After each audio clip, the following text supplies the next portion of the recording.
Welcome to the Tech Egg. Don't get scrambled. Enjoy the video. You start by powering down and unplugging the adapter. Remove the battery if your Acer allows it, because residual power can damage components. Once done, ground yourself with an anti-static strap or touch the metal frame so you avoid static discharge. This protects the SSD and motherboard. Next, remove the screws from the back panel with a small Phillips and use a plastic spudger to pry open clips gently. Make sure to collect screws in a container so none get lost. You now locate the drive. Acer models use either M.2 or 2.5-inch SATA SSD, so inspect the bay and connector orientation before touching. If it's a 2.5-inch drive, remove the mounting screws and slide the drive straight out of the SATA connector to prevent bending the cable.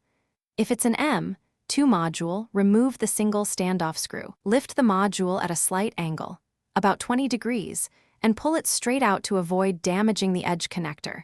Be deliberate, steady, and you finish by reversing disassembly.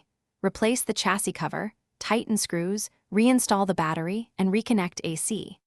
Once reassembled, power on and enter BIOS or UEFI to confirm the drive is no longer listed. This verifies physical removal and avoids boot errors.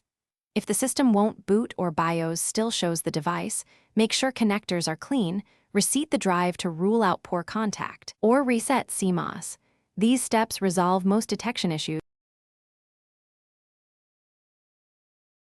Thanks for watching. Consider subscribing if I helped unscramble your problems.